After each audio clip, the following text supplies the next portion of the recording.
Hey, what's up? It's me, your favorite cook. It's Ryan. Today I'm going to be talking about the 5 most essential kitchen tools that you're going to need in your kitchen from my experience in restaurants here in Vancouver. So let's get into it. When using a mandolin, I want to put a big emphasis on safety.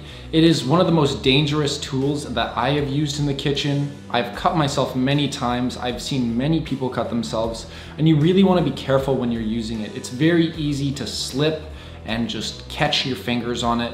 One thing that is really nice is that you can get a really smooth, consistent cut size. It also really helps when you're chopping onions or garlic and you don't want to use your knife because you want really fine, even cuts. And you can just slice it along the mandolin really quickly and it will just be more efficient. It really saves a lot of time on chopping garlic. It can be great for cutting potatoes. I would highly recommend using the guard that comes along with it because sometimes the starch from the potato will stick, and that's when it kind of becomes dangerous. So there's usually a little plastic guard that you can just stick right into the potato and slide it back and forth.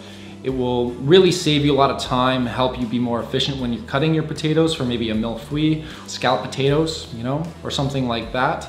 Just nice and efficient, quick, easy, quick cleanup. I love a microplane. You can mince garlic really easily. It's a little bit better than a garlic press in my opinion because you don't lose a lot of the oils because you can just clean it right from the back. It's really great for Parmesan cheese, so when you're finishing that risotto, you can just shave it right on top, or maybe even some truffle, microplane. Just a little bit, add a little bit of flavor. Grate some ginger, grate some garlic, grate some lemon zest. It's something that I have found to be quite essential in a restaurant kitchen, and I brought one home and I use it all the time. I don't want to pull out my big cheese grater all the time, so I just use a microplane. It helps the cheese melt a lot faster. For softer cheeses, I would recommend using a cheese grater. It just might catch, it might be a little bit tricky. You'll figure it out. Next, we got a spatula.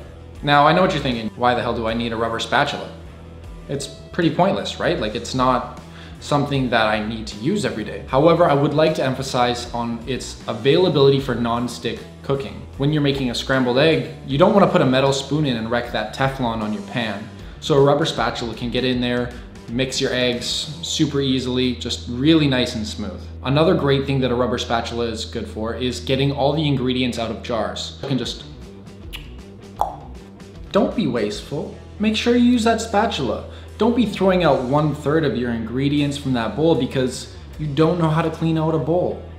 Use a spatula. It's really a staple if you're wanting to do any baking. I would recommend getting one that is curved instead of flat.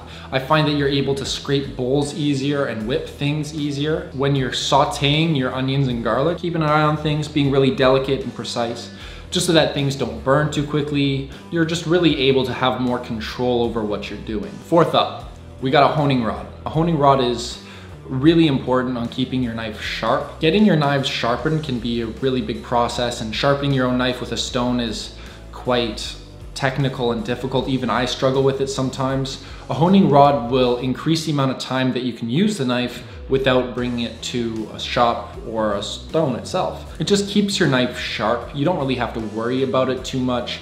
I would recommend a ceramic honing rod versus a steel honing rod.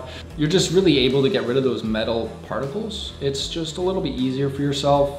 Best way to keep your knife sharp is to just give it a couple swipes along the honing rod every now and again. Basically every time you use it or time you cook a new meal. I know it sounds like a lot, but really it takes. And I'll be going over what kind of knife you should get, all that jazz a little bit later. I just wanted right now to emphasize the element of a honing rod. It doesn't matter if your knife is from IKEA or if it's a $400 Japanese knife or if it's a Wüsthof or Henkel's.